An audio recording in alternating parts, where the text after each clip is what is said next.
Hello mga guys, ayan.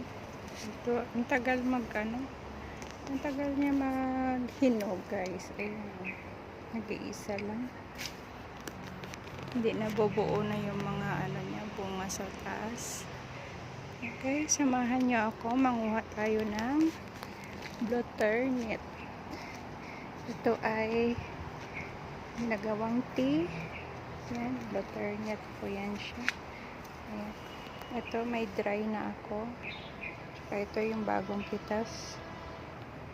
Samahan niyo ako magawa ng manguha ng butternut. Ayan. Ayan guys. Manguha tayo kasi ito yung pag nagsaing ako, ito yung kinukulay ko sa sa aking sinaing. Gusto nila. Bali, ito yung isasabaw ko sa kanila pag nagsaing. Ito yung gawing tubig sa sinaing. So, blue siya. Yung labas niya is blue rice. Ayan guys. Yung mga papaya ko hindi na nagbubunga.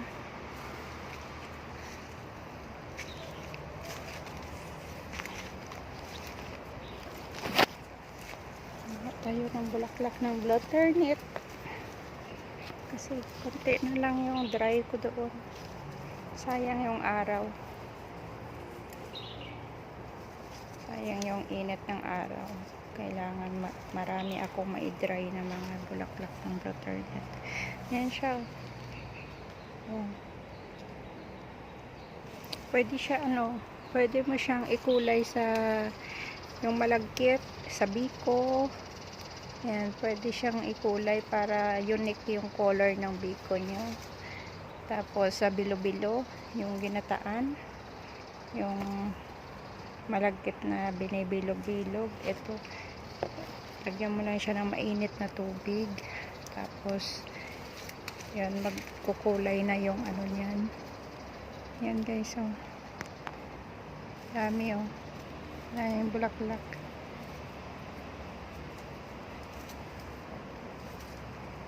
Ito lang yan siya. Pipitasin ko lang siya lahat. Tapos, ibilad sa init. Ayan, mamayang hapon, i-harvestin ko itong mga chili na to. Mamayang hapon ko na to harvestin. Ayan guys. Ang daming bunga. Yung papaya ko guys, ha. Wala, hindi siya ito, oh. Basil leaf,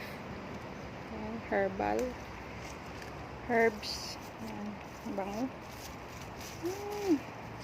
Pag inalaw siya, mabango. Tapos yung aking lemon na tanim, ayan, may uod. Tanggalin ko siya. Aray. Ayan na, nasugat na ako. Natusok ako. Ayan. Tanggalin ko lang siya para hindi na siya magkain. Kaya natusok ako ng and guys, ang dami kong puno ng papaya kahit hindi nagbubunga.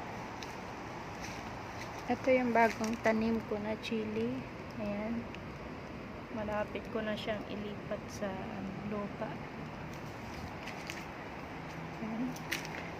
Tapos yung guayabano ko, diba may guayabano rin ako dito. Ay siya,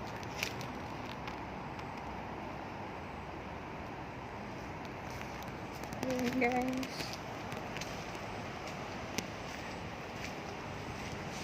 Ito may bunga na rin yung papaya ko pero hindi siya lumalaki. Ayan. Tapos ito, malaki na yung mga bunga ng aking suha. Ayan. Ang dami, oh.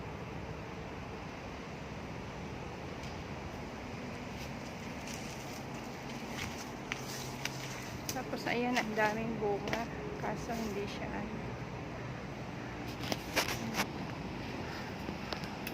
pipitas lang ako ng mga bulaklak ng Blueternut. May mga bagong tanim ako na pinya, guys. Ayan, pipitas lang ako ng mga bulaklak ng Blueternut. And thank you for watching. Bye bye. Ito na yan, guys, mga dried ko na Blueternut. Dry na siya. Dry Blueternut na siya.